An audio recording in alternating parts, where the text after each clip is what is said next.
is open to the public during regular business hours, which are 9 a.m. to 5 p.m. Monday through Friday. The planning and building counters have different hours. Please check to make an appointment before visiting.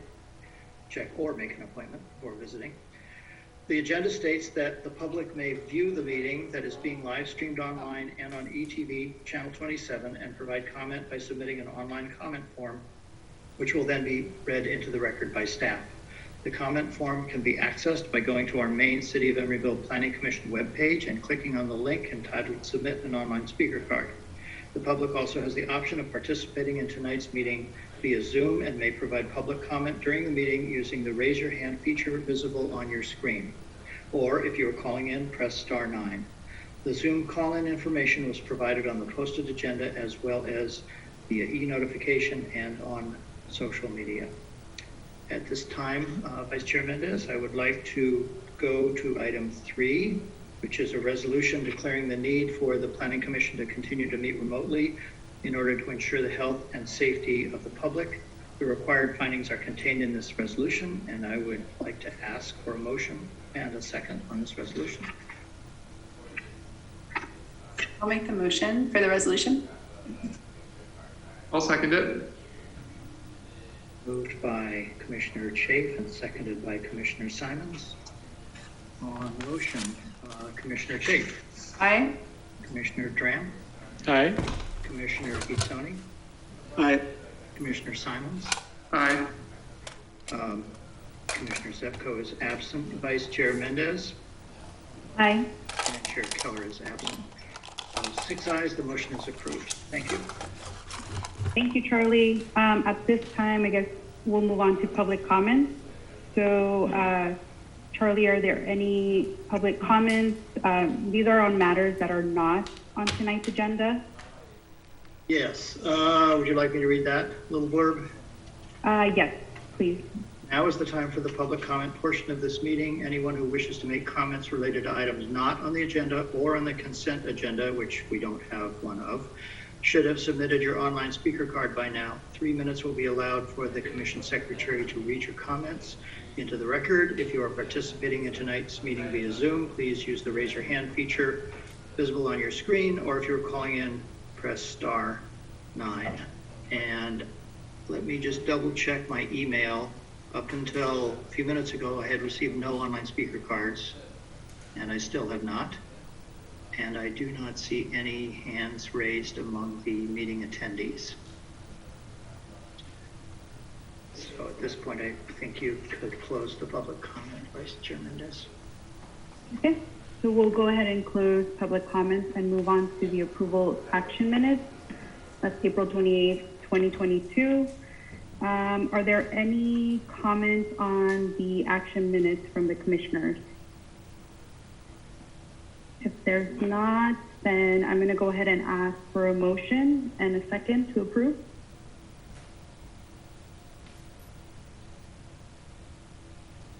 I can make a motion to approve the minutes. Second. That was second by Commissioner Gitzoni. Is that correct? And moved by Commissioner Chafe. All right, on approval of the action minutes, Commissioner Chafe. Aye. Commissioner Dram. Aye. Commissioner Gitzoni. Aye. Commissioner Simons. Aye. Commissioner Sepko is absent. Vice Chair Mendez. Aye. And Chair Keller is absent. 6 ayes, the minutes are approved. Thank you, Charlie. So now we move on to the Community Development Director's Report. This is where you take it away again, Charlie. Thank you, Vice Chair Mendez. So this is my report first on recent City Council actions. The Council has met 2 times since your last meeting, and those 2 Council meetings were on May 3rd and May 17th. On May 3rd, the Council made several appointments to fill unscheduled vacancies on several City committees. Those staffed by the Community Development Department include the Housing and Public Arts Committees. The Council approved the Mayor signing a letter of support for increased state funding for the California Arts Council's 14 cultural districts, of which includes the Rotten City Emeryville Cultural Arts District. And the Council held a discussion on the temporary measures that were put in place in 2020 to to expedite the processing of outdoor dining facilities during COVID and directed that the planning regulations be amended to make permanent most of the modifications to the regulations regarding parklets. These amendments to the planning regulations are scheduled for consideration by the Planning Commission at your September 22nd meeting. And on May 17th, concerning the Marketplace Redevelopment Project, the council had held a study session on the PUD and development agreement amendments to the Marketplace parcels A, B, and F project as a follow-up to the study session that they previously held on April 19th. As the Commission may recall, at the previous study session, the Council had indicated that the monetary contribution to the Affordable Housing Fund that had been negotiated by staff in lieu of providing affordable units in the project was deemed insufficient, and the Council had appointed an ad hoc committee consisting of the Mayor and Vice Mayor to continue negotiations with the applicant. At the May 17th study session, the Mayor reported on those negotiations, indicating that the applicant had agreed to pay an in lieu fee of $20 million, including the required affordable housing impact fee, to be paid in various installments. The applicant also agreed to support any application to secure affordable housing tax credits for housing to be built with this in lieu fee, and to pedestrianize Market Drive adjacent to the city's Christie sites between the hours of 10 a.m. and 9 p.m. 7 days a week. The Council also held a study session on the proposed 5850 Shellmound Way Life Science Tower project and had a number of comments, including that the project should have more than 6 residential units. And in other news, concerning 5801 Christie mixed-use project, there will be a second community meeting on Thursday, June 9th at 6:30 p.m. via Zoom. There were technical issues with the first community meeting that was held on May 11th, and a number of people were not able to join the meeting, so the applicant has decided to hold the second one. Concerning Planning Commission and committee appointments, the City Council will be making its annual committee appointments on June 21st, for which applications are due on June 5th.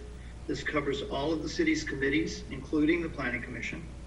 As you may know, 3 commissioners' terms are expiring this year, and that includes Chair Keller, Vice Chair Mendez, and Commissioner Zepko. Chair Keller and Vice Chair Mendez have indicated that they are not seeking reappointment. Anyone who is applying to the Commission, including those who are seeking reappointment, must submit an application by June 5th for appointments to be made by the City Council on June 21st. And as the Commission knows, we are holding a special meeting on Wednesday, June 8th via Zoom at 6:30 p.m. The agenda has been published, and the full packet with all the staff reports will be published next week. Vice Chair Mendez is recused from both items on that agenda, so she will not be in attendance, and Commissioner Gizzoni has indicated that he is not available on June 8th. However, the other 5 commissioners have all confirmed that you will be able to attend, which is important because we need you all for a quorum. So I look forward to seeing you all at the special meeting on June 8th. That concludes my report. I'm going to be happy to respond to any questions.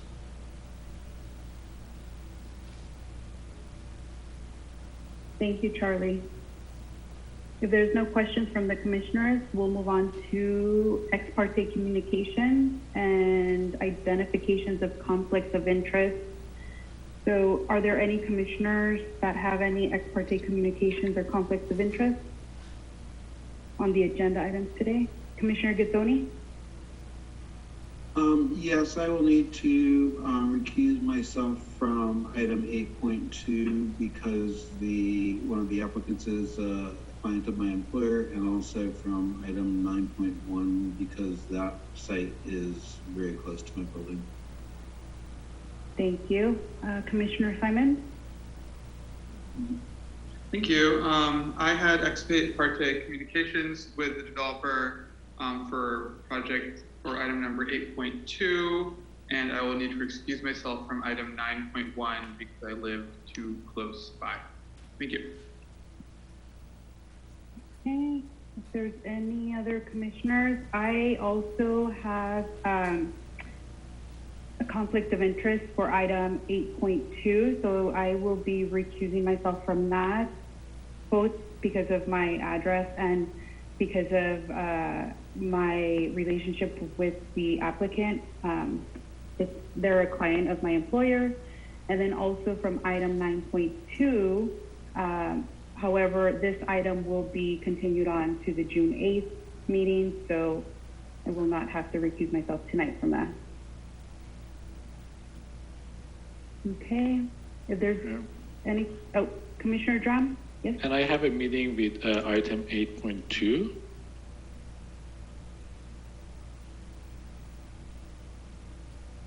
Okay, thank you. The developer, yeah.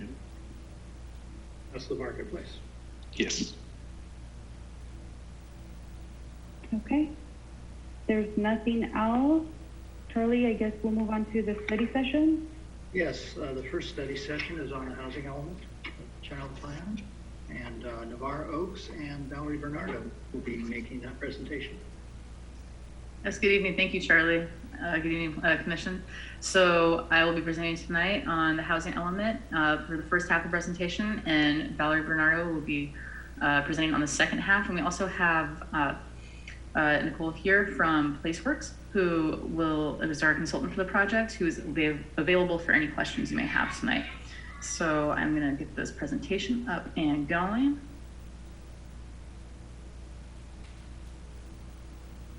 Just lean into that suspense, okay? There we go.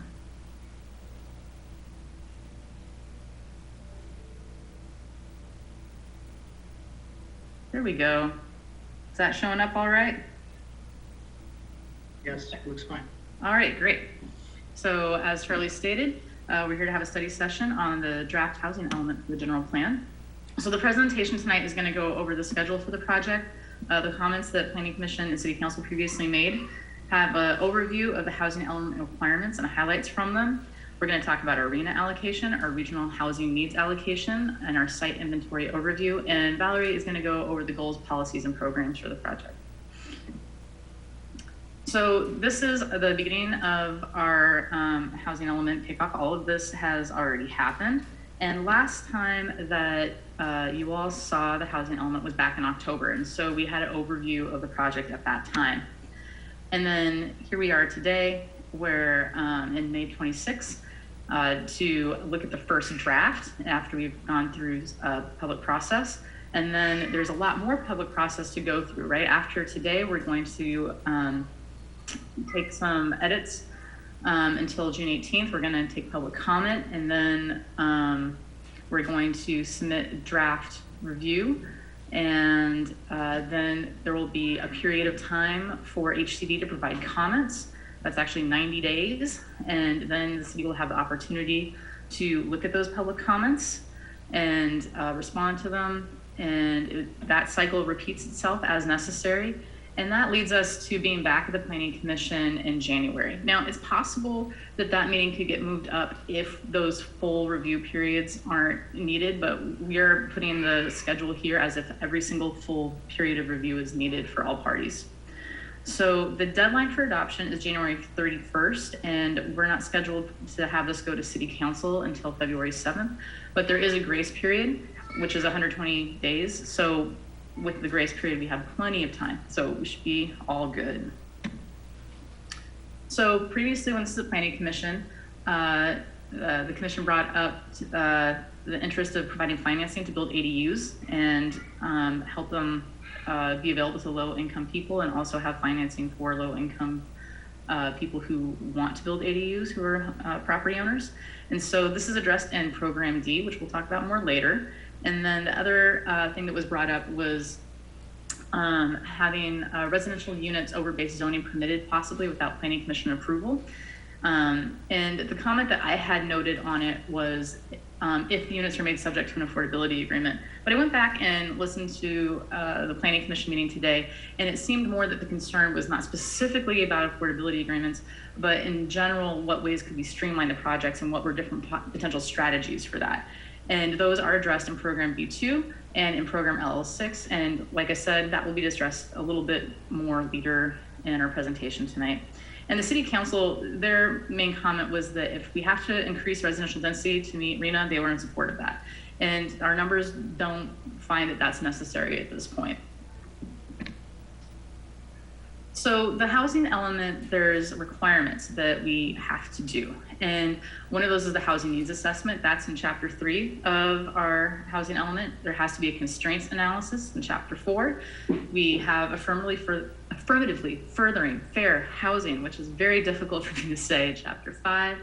Housing sites inventory is chapter 6. We're required to have an evaluation of our past performance in chapter 7 is where we have that located in our draft element. And then policies and programs is in chapter 8. And then we have to discuss our community engagement. So I'm this evening just going to go over in brief all of the chapters that are not bolded, and then we're going to go into detail for chapter 6 and chapter 8 because that is where the most interest tends to lie for everybody. So to overview for chapter 3, so we're required to provide quantitative and descriptive analysis of existing and projected housing needs and resources available to address the needs. So these are the ways that those are being approached. So this chapter discusses demographic and housing characteristics, economic indicators, housing cost and affordability, special needs housing, and regional housing needs allocation. And then the regional housing needs allocation is really fleshed out in chapter 6, which we'll be going over later. Chapter 4, the constraints analysis. So that assesses both governmental and non-governmental restraints to development. So there's 3 main categories: the potential governmental constraints, the environmental considerations, and then the non-governmental or market constraints. So this chapter discusses those different barriers that are unique to Emeryville and how those can be addressed. So chapter 5, this is the new one for this housing element cycle. And as a reminder, affirmatively furthering fair housing, AFFH, means taking meaningful actions in addition to combating discrimination that overcome patterns of segregation and foster inclusive communities free from barriers that restrict access to opportunities based on protected characteristics.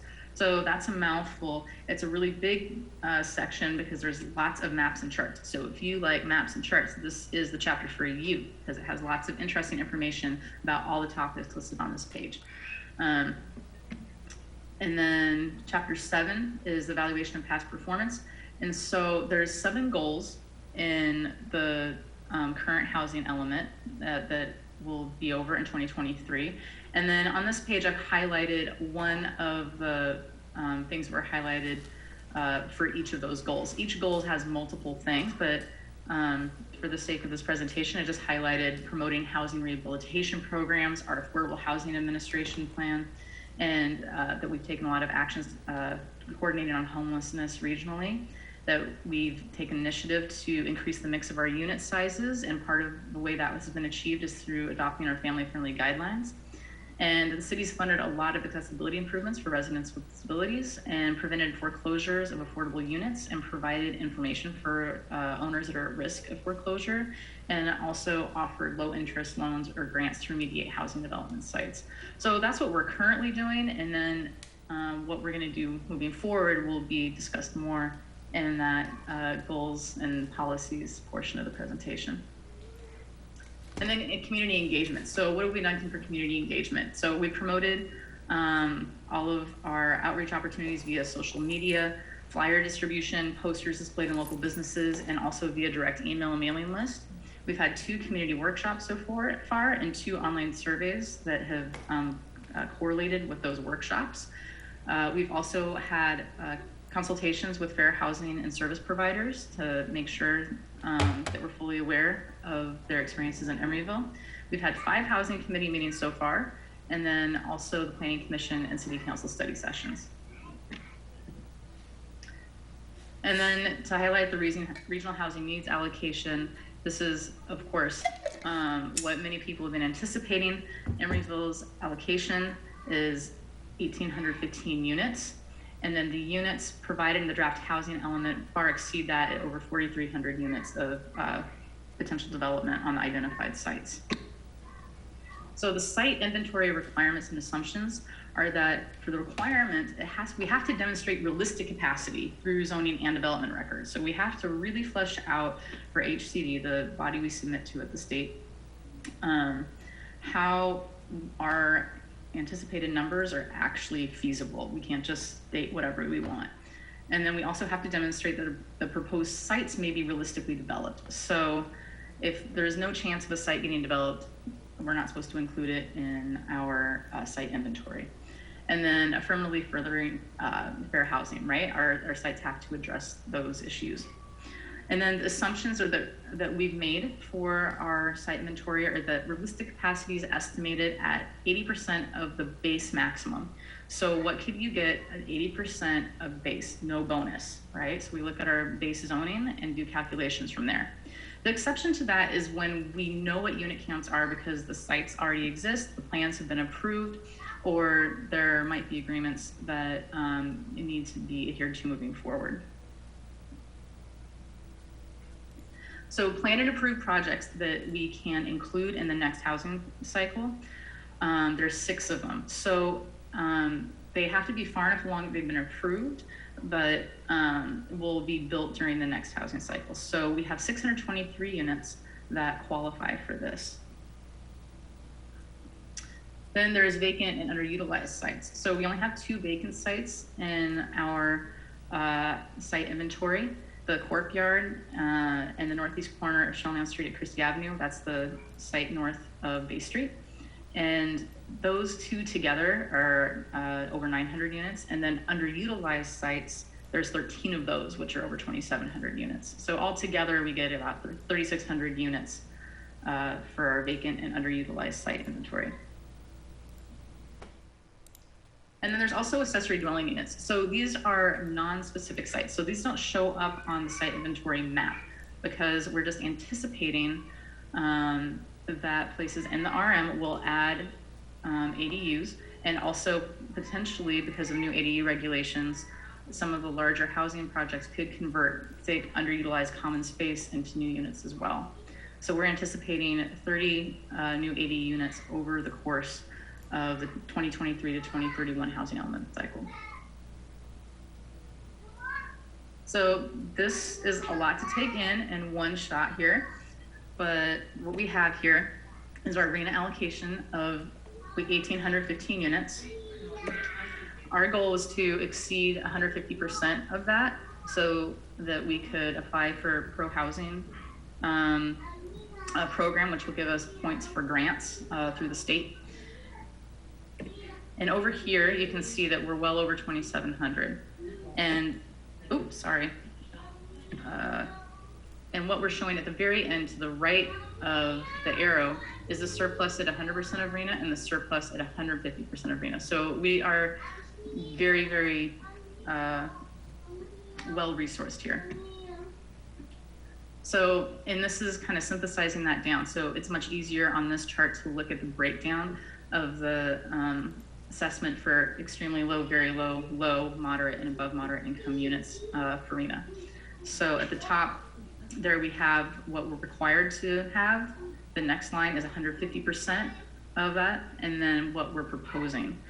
So what we're going to be sending to HCD. And here's the map showing the location of the sites for the site inventory. So all of those units that I just discussed are, the locations for those are shown on this map. Now, if you start at the north of the map up here for site number 2, that's under construction for Nady. Site 22 has had previous proposals. If you go across here, these are projects that have been approved. And then over here in the center of town, we have a medley of projects that have been on sites that have been identified before, but could still potentially be developed in the next cycle.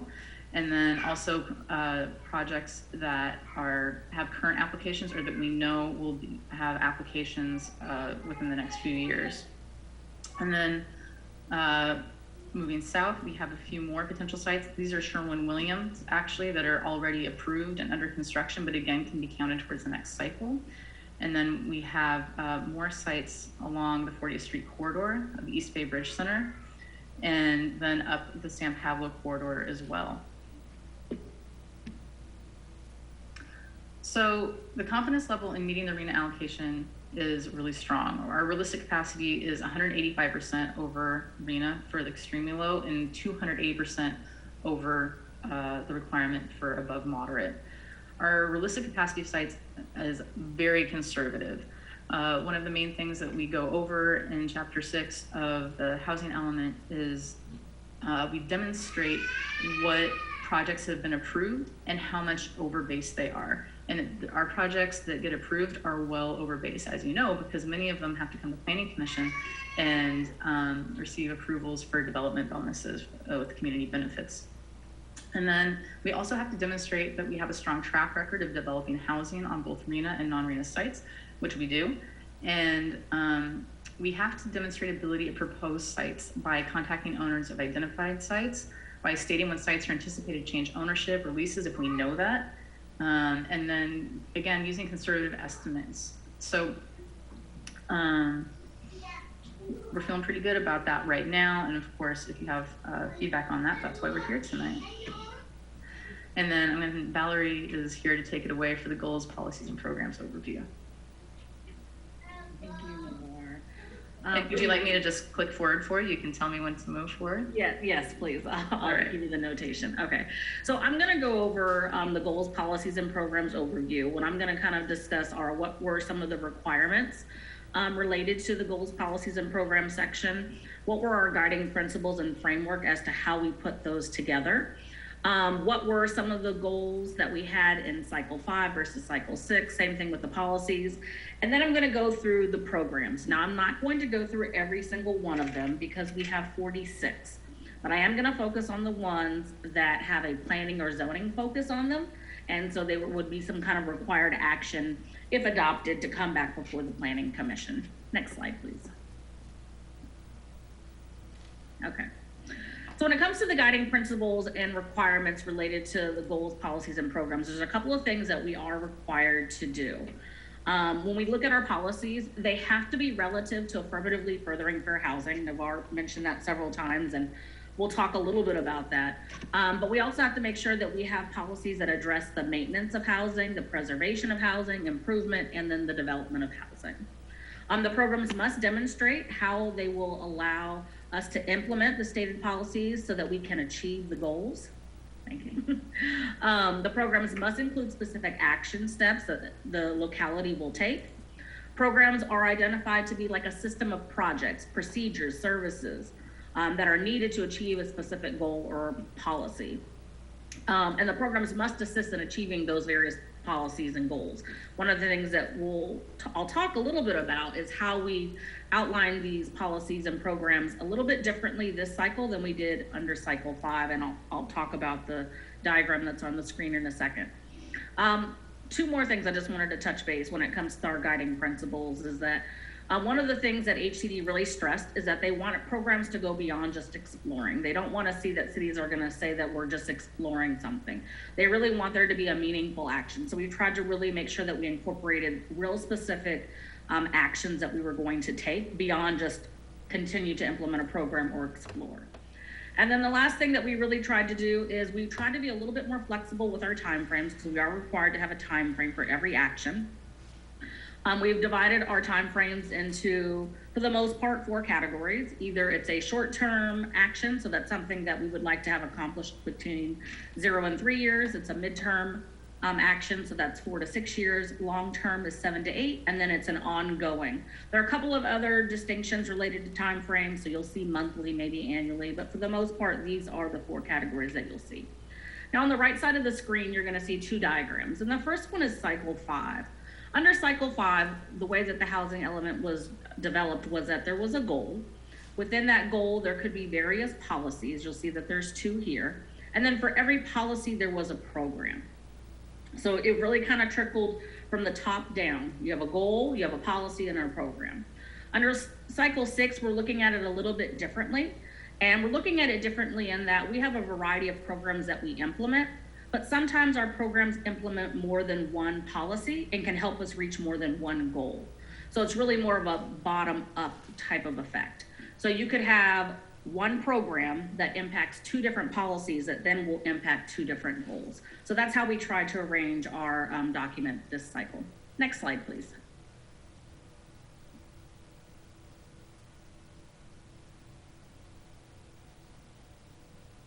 A few more things in regards to just those programs. There are 10 programmatic requirements that HCD also gives us. We have to have a program that addresses how we're going to accommodate our city's RENA. We have to have a program that develops housing to meet the needs of households at all income levels. We have to have a program that addresses or removes governmental and non-governmental constraints. We have to have programs that address conserving and improving conditions of the existing affordable housing stock. There has to be a program to promote fair housing opportunities for all people throughout the community. We have to have a program to preserve assisted housing developments for low-income households. We have to have a program to incentivize and promote the creation of accessory dwelling units. We have to have a program that identifies who is responsible for implementing each program. We have to include a diligent effort by the local government to achieve public participation in all of our economic segments of the community. And then there also has to be a program related to identifying actions related to mobility and place-based strategies, which is really a part of affirmatively furthering fair housing. Next slide. So under cycle 5, we had 7 separate goals, and they're here on the screen. I'm just going to talk about the high level, what they were. There was a goal related to preservation, one on housing development, one for special needs, one on housing type, one for fair housing, one on housing needs, and then the last one was on sustainability. Under cycle 6, we've actually pared it down a little bit. We're still covering the exact same topics. However, we determined that some things really suited better to be a policy than a goal, or really are embedded in our programs. So under cycle 6, we've identified 5 main goals. One is related to housing development. The second one is related to preservation. The third is for housing needs. The fourth is for our fair housing. And then the fifth is addressing the constraints. Next slide. So what we have here are some of the housing policies. I'm only going to talk about cycle 6 going forward. Under goal number 1, which is related to housing development, we've identified 4 policies. Within those 4 policies, you're going to see that there are 2 that are brand new. So there's not a form of that policy that was previously on the last housing element. The first one is policy H11. That's our incentives and concession policy, which states that we're going to provide monetary and regulatory incentives for residential projects constructed specifically for our lower and moderate income households. The second new policy we have is housing types, to explore innovative and creative housing options that provide greater flexibility in the development and or use, facilitate affordability, and meet the housing needs of all of the residents in the city. Under goal 2, preservation, we also have 4 policies. All the policies that we're identifying under preservation were previously in some form or fashion in the previous housing element, might be worded a little bit differently, but they were all previously identified in the last housing element. Under goal 3, housing needs, there are 2 policies. The first one is a new policy, which is regarding household affordability. That's policy H31, which states that we're going to utilize available federal and state and local financing sources and subsidies to assist in making housing more affordable to very low, and moderate income households. Next slide. The last 2 goals, everything on this slide is brand new, related to fair housing as well as related to constraints. So under fair housing, we've broken it down into 6 sub-policies. The first one is related to addressing discrimination. So we're going to continue to take meaningful action towards the goal of eliminating housing discrimination and providing current and future residents access to housing opportunities. In regards to our outreach, we talked about that a little bit previously. We're required to document how we're going to do this outreach to our residents. So we want to make sure that we're facilitating transparent decision-making processes through public engagement and participation, supported by the development of clear and inclusive outreach materials, and an expanded and innovative use of a variety of public engagement tools. The third fair housing policy is regarding displacement. We're going to continue to explore options to strengthen our eviction prevention. We want to look at potentially looking at limits on annual increases and tenant displacement measures. Number 4 is in regards to access to opportunities. We're going to support collaborative and efforts to connect low-income residents with financial empowerment resources, homeownership programs, small business assistance, living wage jobs, affordable childcare, and workforce training resources and services to make sure that our low-income residents are supported fully, so that while we're working on making sure that the housing is affordable, they also have affordable access to other things within the community. Number 5 is addressing segregation. We want to make sure that we're promoting mixed income neighborhoods with an equitable distribution of housing types for people of all incomes throughout the city, and that we're encouraging new affordable housing in our high resource areas. And then the last one is just addressing quality of life. We want to ensure that we're also going to maintain and enhance the quality of life for all of the neighborhoods, including those that have been identified as low resource or disadvantaged, by making sure we're providing adequate maintenance to our streets, sidewalks, parks, and other community facilities. Under goal number 5, which is constraints, there are specific topics or programs that we're required to have, so we've developed 3 policies surrounding those. The first one is in regards to addressing our zoning needs. So we're going to continue to monitor Title IX of the Municipal Code and any other regulations to ensure that the city's policies and regulations do not inappropriately constrain housing development and or affordability in the future. In regards to government constraints, we're going to monitor the state and federal housing related legislations, and we're going to make sure that we're updating our city plans, our ordinances, and our processes as it's appropriate to do so, to make sure that we're removing any residential or governmental constraints that may have existed in our plans in the past.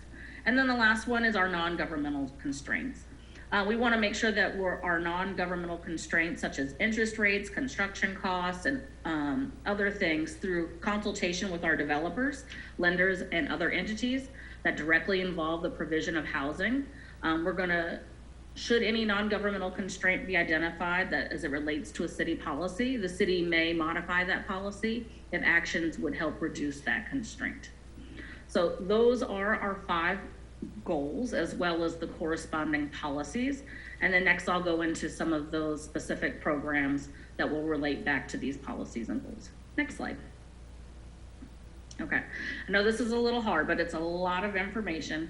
Of course, in your draft copy of the housing element, you'll see more detailed information about every single program. But again, I'm just going to focus on those related to the Planning Commission or zoning regulations. So program number A is Housing Development Regulatory Program. So here we're really talking about our affordable housing program and our development bonus program.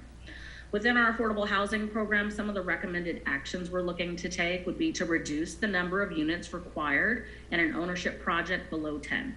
Currently, I think you have to have a minimum of 10 units in order for the affordable housing program to be applicable for our ownership projects. We want to drop that down so that some smaller projects would also be required to create affordable housing units for home ownership. We're also looking to eliminate references to impact fees so that all residential rental projects must include a percentage of affordable units. That would be what most cities consider inclusionary zoning. We want to increase the percent of required affordable housing units above 12% for very low and low incomes. We want to make sure we're having a higher percentage of affordable housing units that we can create over the next cycle. And we also want to look at adding an option to produce potentially a smaller percentage of affordable units if those units are specifically targeted to our extremely low, very low, or households with development disabilities. We want to make sure that we're always creating units not only to attract people at every income level, but we're really making sure that we're targeting those that are extremely low or those that we may consider special needs that often also have housing challenges. We want to make sure that we're putting something out there for them as well.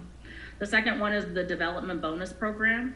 And within that, we want to analyze what kind of percentage of affordable housing units should be considered for community benefits program, so that we're increasing, again, the number of affordable housing units if somebody wants to take advantage of that community benefit points. The second program I'm going to discuss is our streamlining planning processes. That's program B. Within that, we have 3 actions we're looking to take. The first one is to streamline the ministerial review for eligible affordable housing projects by establishing a written policy or guidance to ensure that eligible multifamily projects that have an affordable housing component are streamlined, also widely known as SB 35. The second one is doing a streamlined process to convert single unit homes to 2-unit homes. We want to consider opportunities to streamline the permitting process of converting a single unit home to a 2-unit home, which could include the possibility of waiving the requirement for planning commission approval projects that will exceed a base FAR.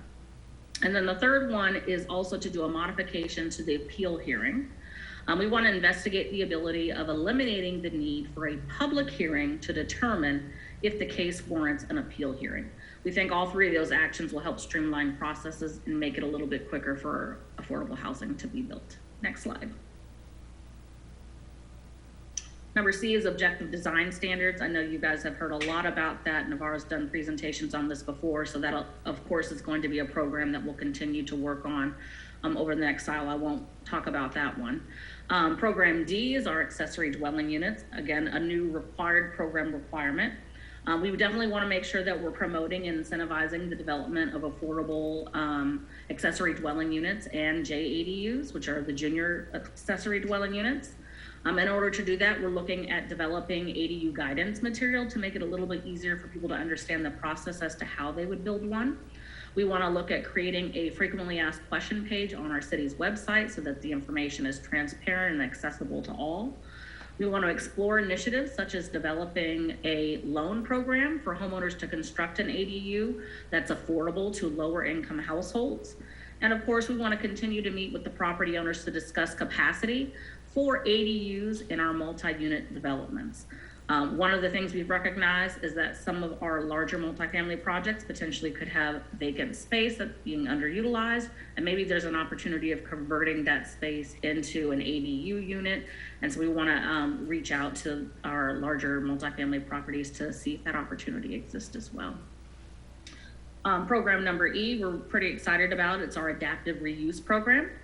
Within that, we want to explore opportunities to allow adaptive reuse of or conversion or replacement of vacant or underutilized or underperforming commercial spaces and parking structures on residential units. I know that topic has come up several times in the Planning Commission. We're also looking at drafting an adaptive reuse ordinance that would target the conversion of select types of existing structures and of space that may include ground floor retail in an existing mixed-use structure or a parking structure. We want to consider requiring future proofing of parking structures so that when people are developing parking structures, they're built in a way that at some point they could be more easily converted into housing in the future. And then of course, we want to explore the creation of a financial incentive program to support those type of programs over the next 8 years. Next slide. Impact fees. Impact fees, we collect those on a lot of our projects. Anytime there's an ability or an opportunity for us to create additional affordable housing resources, we want to make sure we're doing that. But we also want to make sure that we're not making it more difficult for some housing projects to be built. So we're going to continue to comply with the bill's transparency requirement that states that we must identify all of our affordable impact fees and post it on our website. We're going to make sure we do that. But we also want to potentially look at waiving some of the fees that we may have for our 2 to 4 unit projects in the RM zone to make sure that they're not being unduly impacted by having an impact fee that's too high. So that's another analysis that we are hoping to do. Program P is our live-work units. We want to assess our existing live-work regulations to see if there's any modifications that we need to make to encourage the development of additional live-work units. We want to encourage the development or conversion of affordable live-work units if that's possible. And then, of course, we also want to continue to work with some of our existing owners of the live-work units just to make sure that they're aware that we do have affordable home buyer assistance programs that are available, and that potentially they're including that when they're marketing the sale of their units so that we can expand some of our home ownership opportunities within Emeryville and make it affordable. R is our family-friendly housing program. We're going to continue to promote housing designs and unit mix that attract multi-generational households. We're definitely going to continue to encourage more bedrooms, including 4 bedrooms. I think right now we talk more about 3 bedrooms, but we want to expand that to 4-bedroom units. We want to make sure that our developers are including usable outdoor space for multi-generational use, that there's always opportunities for multi-use purpose rooms that could allow children to work on their homework or for resident activities and engagement. And then we want to explore options to expand our regulatory incentives to encourage the development of larger units. So that could include expanding our community benefits program to provide an incentive for 4-bedroom units, or amending our affordable housing program to include an option of providing a percentage of units that have larger than 3 bedrooms. Program HH is schools and childcare centers, and I know you would probably wonder, why is that under planning regulations? Well, we're putting it in there because what we want to do is make sure that we always have affordable options outside of housing within our community. So we want to review the planning regulations to make sure that it's easy for people who want to create a childcare center here in Emeryville to do so, and ensure that the childcare facilities are permitted in close proximity to schools and employment centers so that we can make sure we're attracting families. We also want to move childcare and daycare centers into a use classification of a minor CUP for all locations, adding the same use classification to the RM district and eliminating the need for planning commission review. Secondly, we're looking to identify affordable housing and childcare opportunities for our low-income working parents.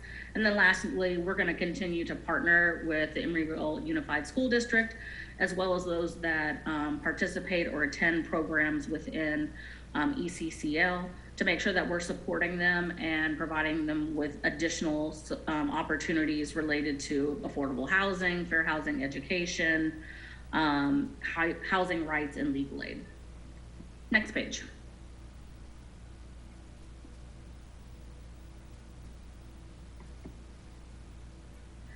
This is the big one. So this is program LL. This is our planning regulation amendments, and there are 8 on this page. I'm just gonna talk about what they are. I'm not gonna go into the detail. So one is about making an amendment to our regulations regarding residential care facilities, the definition of employee housing, the definition of agricultural worker housing. We want to look at our group home and SRO regulations. We're going to look at, I am going to talk about number 5, which is our 3 and 4 unit planning regulation amendment. We are looking to permit by right 3 and 4 unit multi-unit projects in the RM district with no density requirements, as long as it's in compliance with FAR and height limits.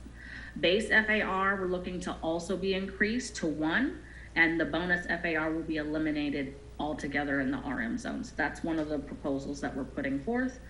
We want to look at the regulations related to emergency shelter planning. Some of these regulation changes that we're proposing are required by the state, which is why they're here.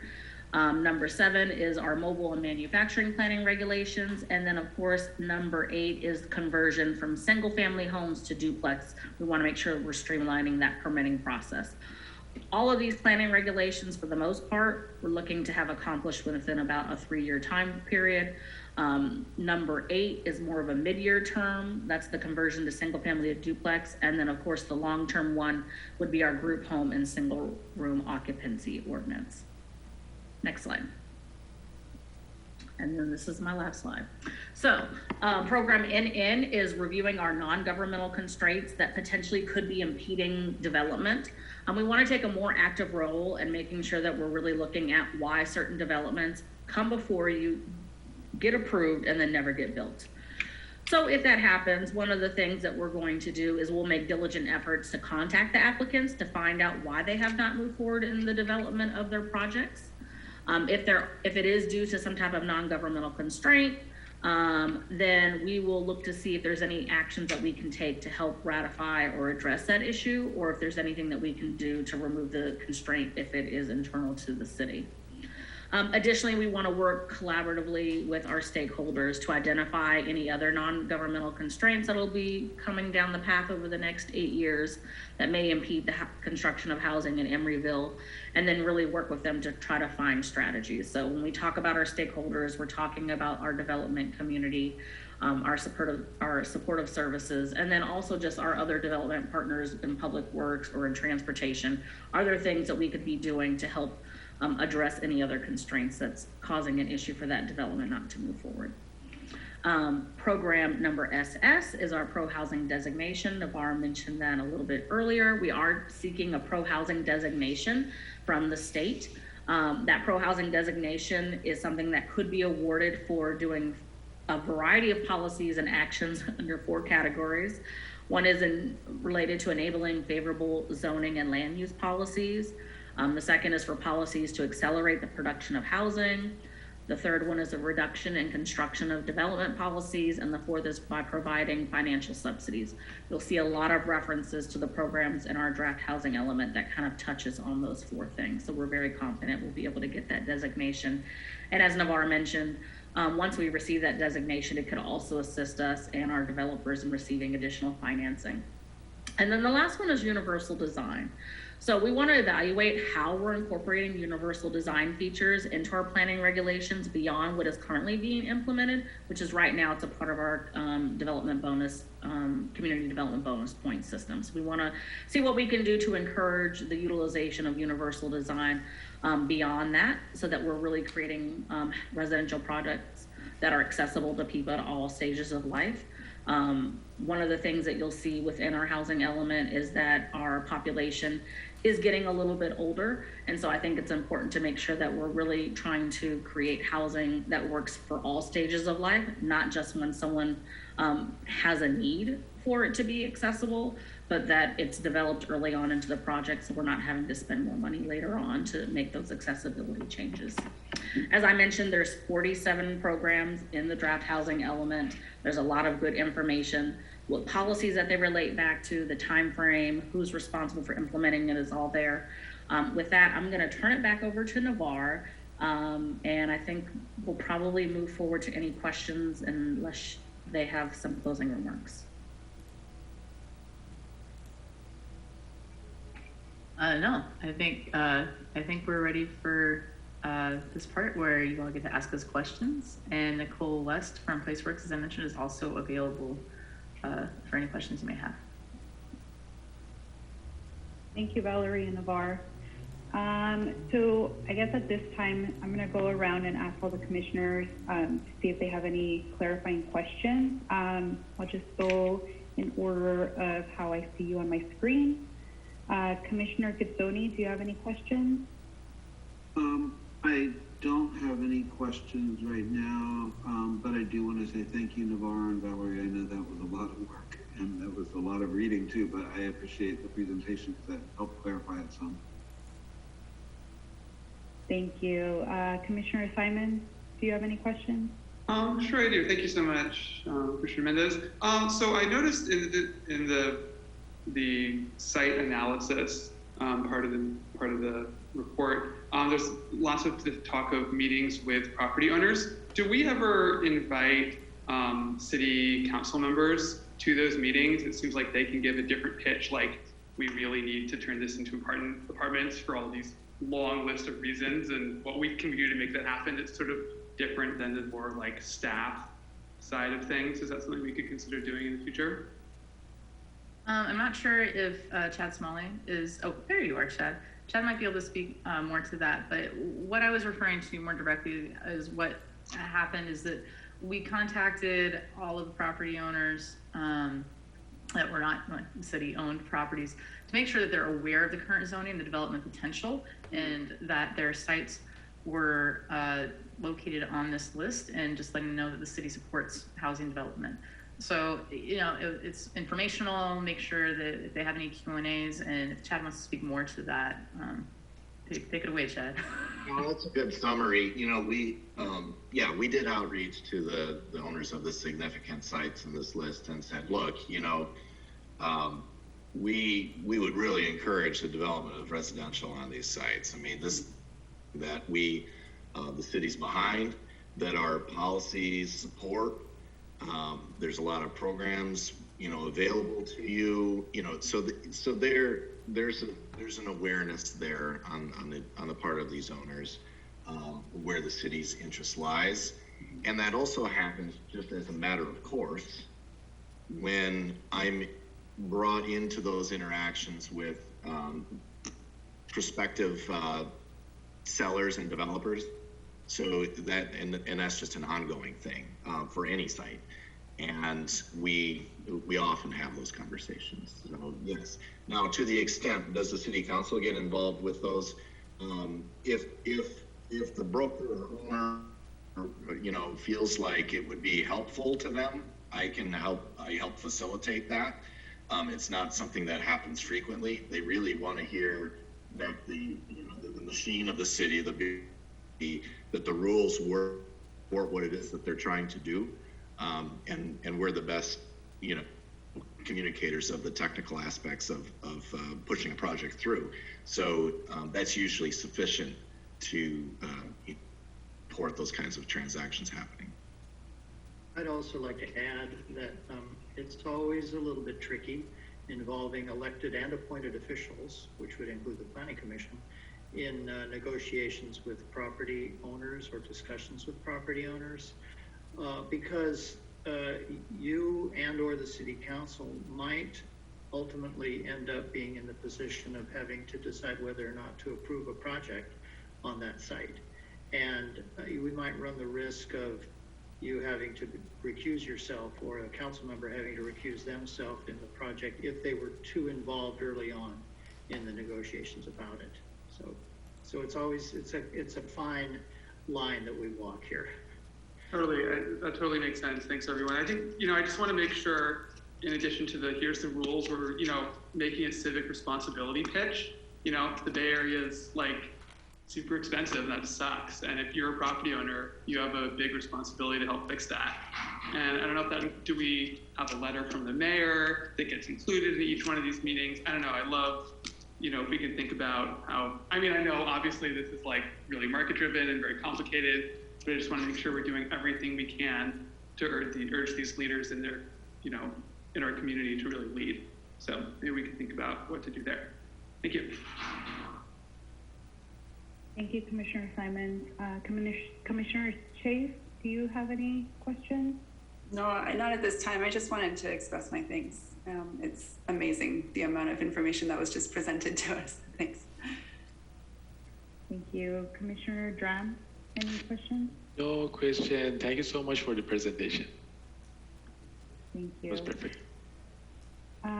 I do have a question, and I also want to thank you for the amount of information you gave us. I know this is just a summary of what the hard work that you've done, but it was a lot of great information. One of my questions is, what are we doing? What is the city of Emeryville doing to help promote the services for the renters? You mentioned help assistance with rental, or some kind of limitations to increase of rent. Is there something that the city of Emeryville is doing to help promote it? So when you refer to promote, you're talking about just promote housing or promote services? The services, yeah. The services. So what we've identified is, I didn't go into some of our outreach recommendations moving forward. One of the things that we've done over this past year is that we've implemented a housing portal. It has almost 7,000 people on it. And so every time there's a housing related program or initiative or project, we send out an email blast regarding that program and that project to everybody that's registered on it. The good thing about the new system is that it's much more interactive. So on the old system, people would register, and then they would register and register and register, and we realized that we had thousands of duplicates. Right now, anybody who registers to that site can go back on, change their information, update the kind of information that they want to receive. I'll do a small pitch just related to that, because while we have almost 7,000 people on that list, most people have not identified the kind of information they want, so everybody gets everything. But if people did not want to get an email about homeownership opportunities because they're really looking for renter, they could self-identify that so that they're only getting those type of emails. So we definitely have that as an advertising tool. We want to change some of the outreach that we do so that we're not just putting things out in some of the old traditional marketing ways that we did before, like putting up flyers. We'll still do that, but we want to make sure that we're providing information that's multilingual, that we're putting things on social media, that we're doing outreach to specific targeted groups of special needs populations and their service providers so that they're more aware of those programs and services. We're really just trying to do a more holistic approach. And then within the Housing Elements programs, you'll see that we talk about our partnerships with the schools, our partnerships with the social service providers, We have fair housing agencies that we work with. And so we're really just trying to make sure that we're pushing information to all avenues that we would have to really reach some of our lower income populations, to make them aware, not just of affordable housing opportunities, but if there's an affordable transportation program that's being available, if there's a discount program related to utilities, that all that information is being funneled to people. Because as Commissioner Simons mentioned, housing is very expensive, but everything is expensive. So we want to make sure that we're providing resources that really just kind of wholeheartedly affect a person in a household. Thank you for that. If there's no more questions from any of the other commissioners, Charlie, since we don't have an applicant, should we just skip to public comments at this time? Yes, there's no applicant presentation, so it would just be public comment. Would you like me to read that blurb? Yes, please. All right, now is the time for public comment on this item. Anyone who wishes to make comments on this item should have submitted your online speaker card by now.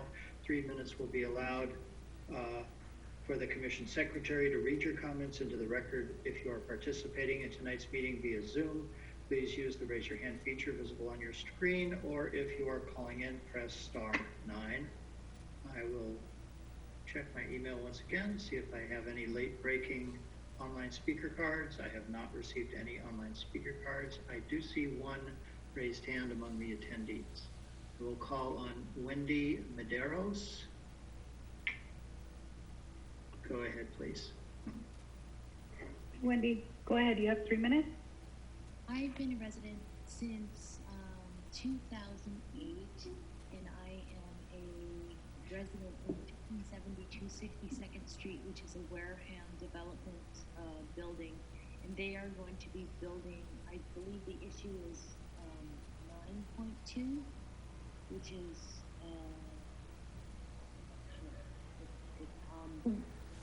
Wendy, I'm sorry to interrupt, but is this an item regarding the housing element? Yes, the housing element for Emeryville. Is there going to, where can we apply for rental units with the new developments, Horton Street, Shell Mound, etc.? Where do we apply for rental units that are in construction now? Is that your public comment? It's my public question. Thank you, Wendy. Was that it, or? That I see no further raised hands. I believe she's completed her comment. Would you like staff to respond to that? Yes, please, if they can. Valerie, Sure. will you take that question? Absolutely. So a couple of things I'll say. One, I'll go back to the housing portal. If you go to the city's website and go under housing, you will see an opportunity to register for our housing portal. Anytime there's an available affordable housing unit that's available, we will market it there if it's a brand new unit. So that's one place that you can go. I will say currently the application period for Emery Station is currently open, and they are accepting applications for our 35 below market rate units. You can go to liveatemery.com or go to our website to get more information about that. Those applications are due on June 10th. But I would say that is probably the best option. I will also point out there's another program that we have in our housing element. And if you give me 1 second, I'll tell you the program number. It's our affordable housing portal that we're working on with Alameda County. They actually already have it available and it's up and running. There are currently no Emeryville projects on that site, but in the future there will be. And that affordable housing portal is program number RR. And I'll just kind of tell you guys a little bit about that since it's not in the presentation. But we're going to continue to work with Alameda County as well as the 9-county region on an affordable housing portal that'll allow residents to really go to a one-stop shop to look for affordable housing opportunities Right now, the one we're working on is in Alameda County. So if you go there and there's a new affordable housing project that's coming online, you would be able to apply for it there. So it would eliminate the ability of people having to go to every jurisdiction, every developer in order to find those housing opportunities. Like I said, that site is up and running. And then we are also working on a regional Bay Area housing portal so that people don't have to go to every county to find something, because we all know that people kind of cross jurisdictions between where they live and where they work. And so that would be a one-stop shop for everybody in the Bay Area to find all the affordable housing opportunities that are available. And then you can self-select which one you want to apply for. That one is going to take a little bit longer. We're in the early stages, but the Alameda County one is up and running. And like I said, that's only for new projects. So none of our existing affordable housing projects are in there. But when we get new projects, they will be in there. Unfortunately, the Emory is not in there. We just didn't have time to get it uploaded into the system. But when we move on to the second phase of the units at the Emory, there's an additional 50 units that'll come down the pipeline that will be in that housing portal. And so that's identified as one of the things we want to do, make the application process for affordable housing a little bit simpler, not just here in Emeryville, but just regionally, making sure that people can really find affordable housing opportunities, because they may be willing to move one city over and if that opportunity is available. Thank you, Valerie. So I guess at this time, we closed public hearing already, right? There were no more. Public comment, yes. Yes, public comment. I'm not sure if you did, but it would be appropriate to close public comment now. Okay, yeah. So if there's no more comments, then let's go ahead and close. I'm sorry. Well, Ms. Medeiros wants to speak again. Do you want to allow that? Sure. Oops. It's just, sorry. All right, Ms. Medeiros, you may continue. I was just clicking on it to say thank you. Oh, all right. And if you have any follow-up, you can certainly contact Ms. Bernardo. Thank you. Thank you for your comments. Okay, so we'll go ahead and close it at this time if there are no more comments. And we'll bring it back to the commissioners for deliberation. So I'll just go ahead and go again and call on the commissioners to see if they have any comments. So Commissioner Gitsodi? I still have no comment. Thank you. Thank you. Commissioner Simon? No comments from me. Thank you. Thank you. Commissioner Chase? Thank you. I do have one comment. So at our last special meeting, one of the topics that we spoke about was on ownership opportunities and below market rate units. And I wanted to highlight that I was really happy to hear about first of all, the countywide housing portal, but then also to see that this issue was raised in the consultations that were done and are summarized in Appendix B. And what it seemed like to me is that there's an interest from pretty much every consultation that was done, whether it was a survey or a public meeting. This issue of increasing opportunities for ownership in BMR units seemed to rise to the top in pretty much every place. So that I think is summarized well. A few of the places where I noted it, providing more opportunities for home ownership at all income levels, modifying the BMR program by increasing the percent of BMR units in new developments or changing the income designations for greater affordability, acquisition of additional affordable housing units, mixed income developments, and then specifically about having some options that are better for larger families with 3 or more bedrooms. So I think this is really consistent with what we discussed. And we didn't really come to any sort of conclusion about the Planning Commission's role in this, but I do think it's something that obviously is a need for the city. And I would just like to say that I'm really glad to see it here highlighted, and I hope that there are really good opportunities in the next few years to make good on this and increase the home ownership possibilities for a wide range of people in Emeryville. Thank you.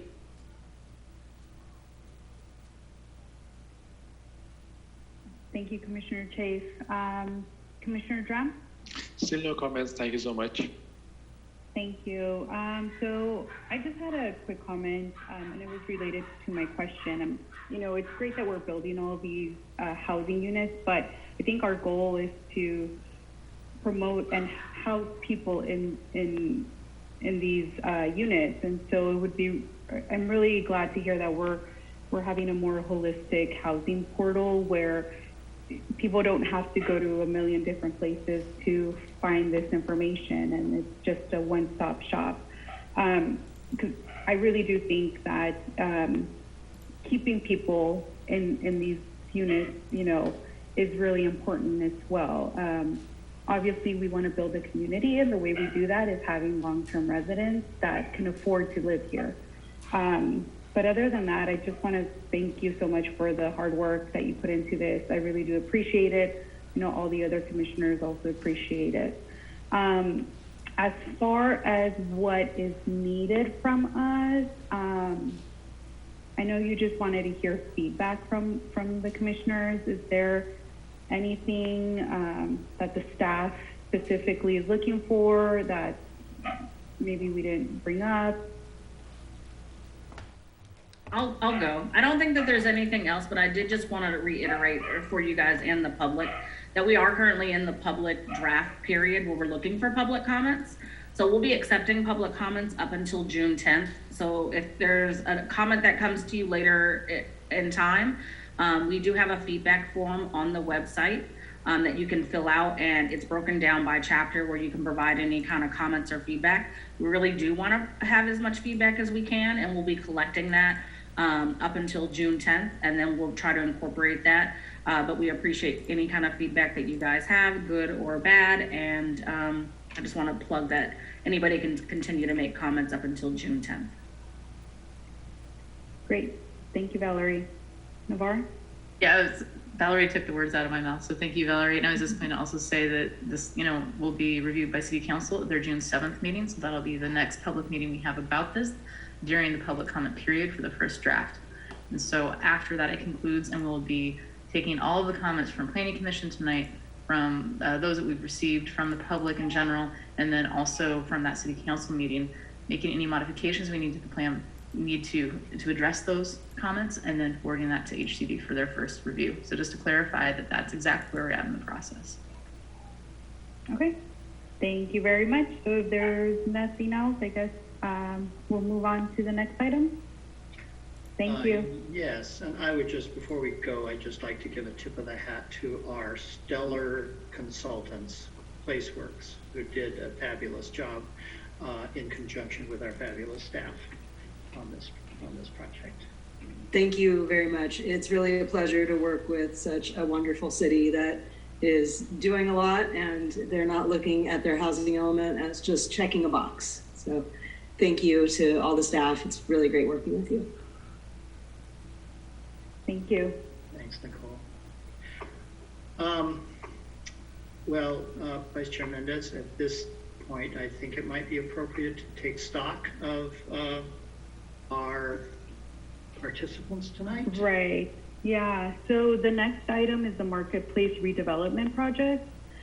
I know there were some recusals, myself being one of them. And then Steven's not here.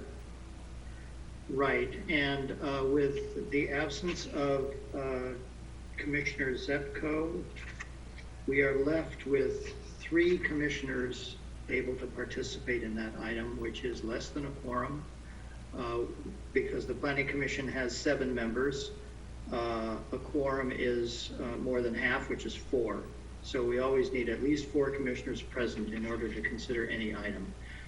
So unfortunately for the Marketplace item, we only have 3. That item is listed on the special agenda for June 8th. Okay. So people who are interested in that project can come to the Planning Commission meeting, the special meeting on Wednesday, June 8th at 6:30 p.m. Okay. Would you like me to run down the next 2 items after that? Yes, we should. So the public hearing item 9.1. Yes, I see Commissioner Dram. Can we have a short break? 2 minutes. Can I ask Vice Chair Mendez, can I just ask that we conclude what we're doing right now and then take a break if you think that's appropriate? I think so, yeah. Let's just go through stock to see if we have enough commissioners for the next two items, and then we'll take a break after that. Okay. The next one is a public hearing on the Lab Master Sign Program. Similarly, we have Commissioner Gitzoni and Simons recused on that item. And again, Commissioner Chair Keller absent and Commissioner Zepko absent. So that only leaves 3 commissioners for that item. So again, that is not a quorum. So that item will need to be continued to the July 28th meeting. Mm-hmm. And then item 9.2, we have already continued to the special meeting on June 8th because we had a notification problem with that item, and therefore we are unable to hear that tonight. So basically items 8.2, 9.1, and 9.2 all need to be continued to a future meeting, which takes us to the last item on the agenda, item 9.3. Okay, so we'll come back to this one. We'll take a small break. Like what? Maybe come back at 7:55? Okay, Is that okay? sure. Okay, great. you. So we'll see you all at 7:55.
Let me just flip my script here. So item 9.3 mass timber is staff presentation, right? Yes, this is an amendment to the planning regulations. This is the public hearing on that proposed amendment, and Nancy Humphrey of Public Works will be making a staff presentation. Yes. So I'm going to share my screen.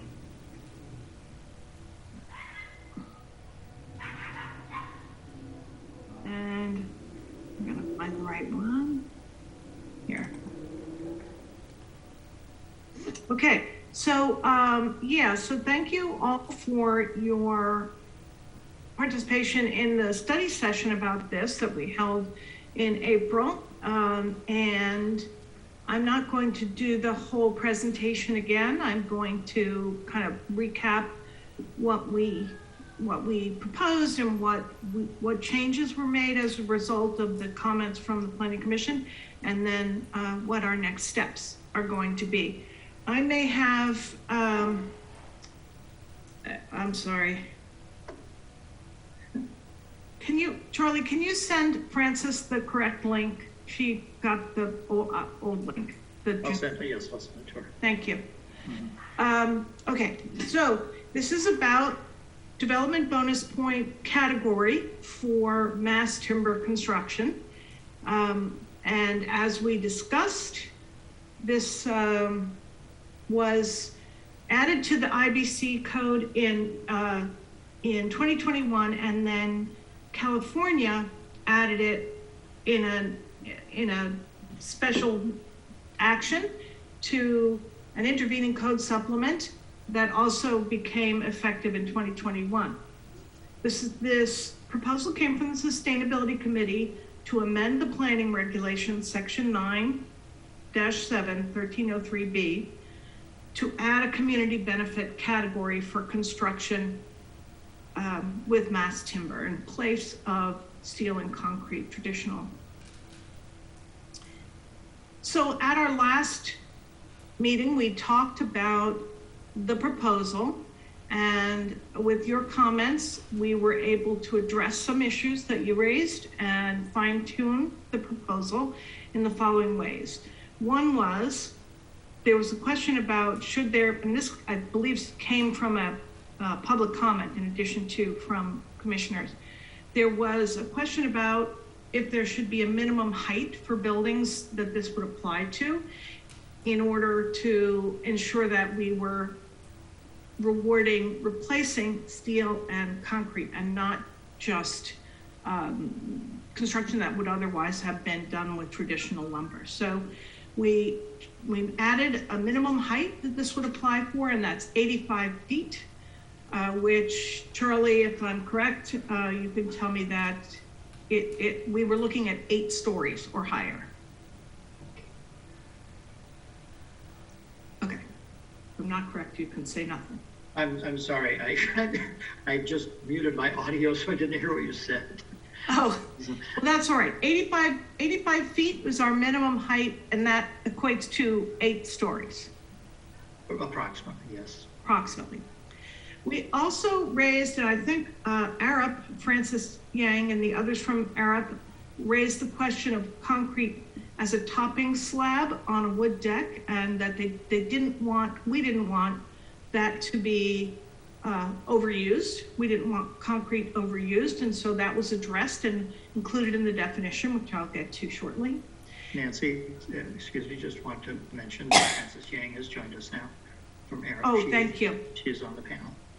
All right, thank you, and welcome, Francis. Here in case of any questions. And then the other clarification that we made was to clearly define the word deck to include the roof deck and to exclude slab on grade. And so as you'll see in the next slide, it looks like I left a typo in the staff report that we will need to address here. So this is a lot, but so the text in red is new text.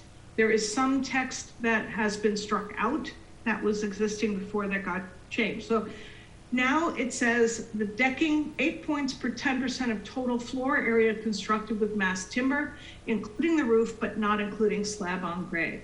And so the word internal was struck there in order to include the roof. The framing point calculation was not changed.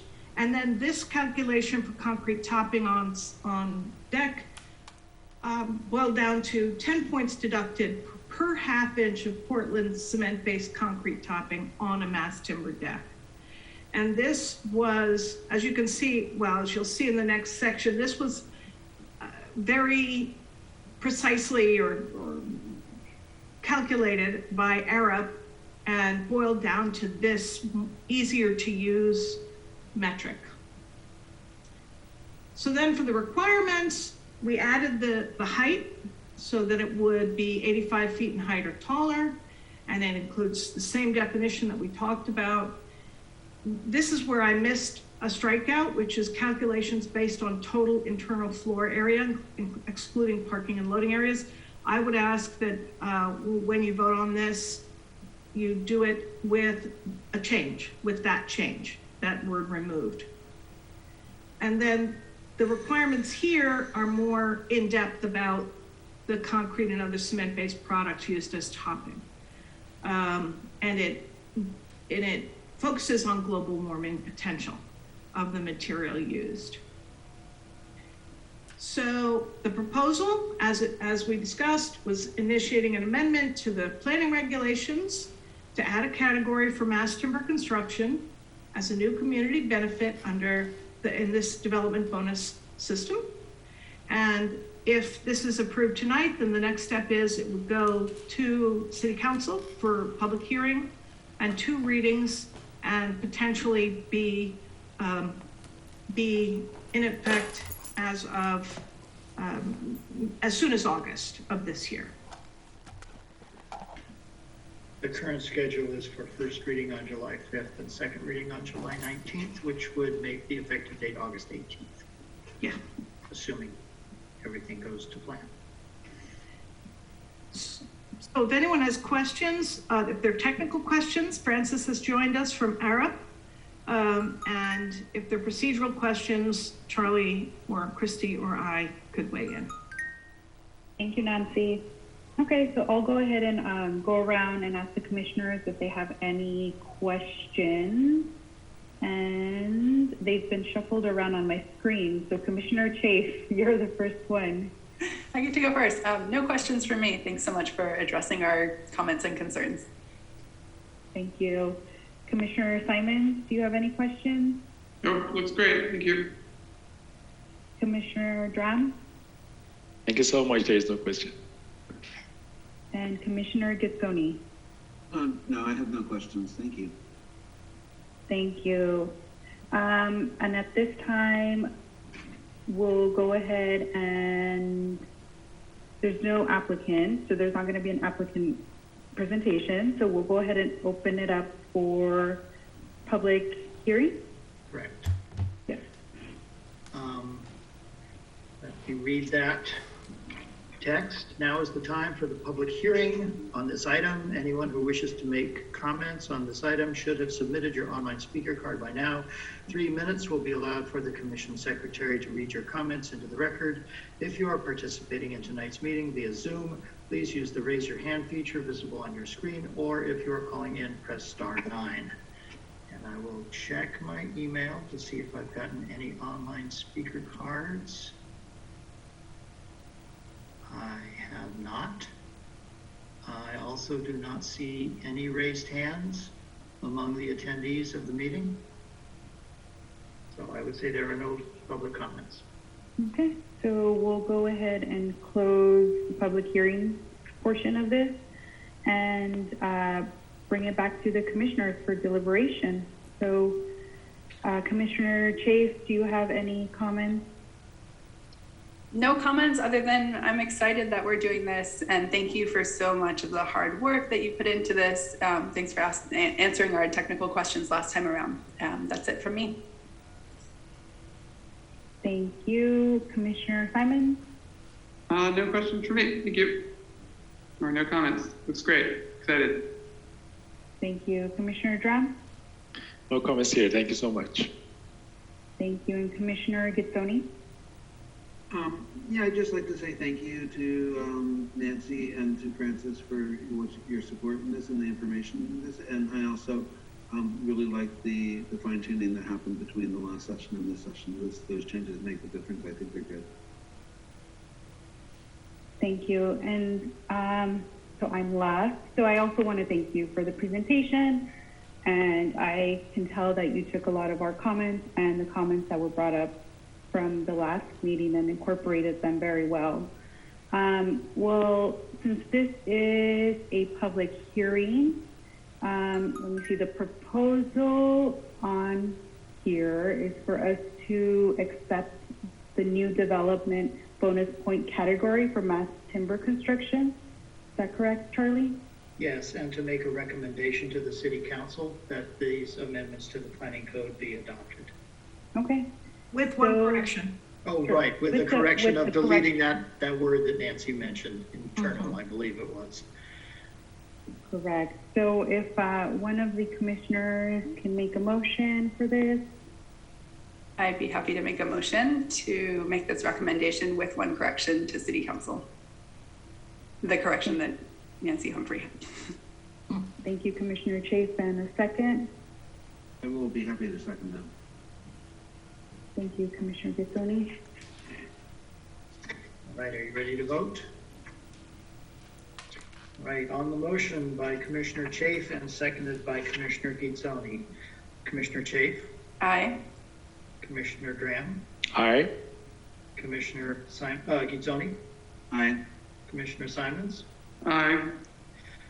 Commissioner Zepko is absent. Vice Chair Mendez? Aye. And Chair Keller is also absent. So 5 ayes, the motion is approved. We will forward your recommendation to the City Council. Thank you very much. Thank you. Thank you, everybody. Thank you, Francis. Hi, thank you. Okay, so I guess now on to Planning Commissioner comments. If there are no comments from the Planning Commissioners, I'd like to make one. So, as Charlie stated in the beginning of this meeting, I will not be seeking reappointment. So I guess today will be my last official meeting, right, Charlie? I guess so, if you're not going to come to the meeting that you're recused on everything for. Right, so I just want to thank every one of the commissioners on here. It's been great serving on here with you. This was a really hard decision for me to make. And try not to get emotional, but I really enjoyed my time here. And I also like to thank all the staff for just, putting in the hard work, always having answers for us, and always being there to support us. And I will miss being on here every last Thursday of the month. If I ever come back to the city of Emeryville, I will be seeking reappointment, definitely. So I miss you all, and I know that this commission and city is in great hands with everyone that's on here. So I just want to say thank you. Thank you, Commissioner Mendez. We will certainly miss you. Thank you. So, however, I think I've told you need to come back to the July 28th meeting so you can get appropriately roasted. Yes, I will.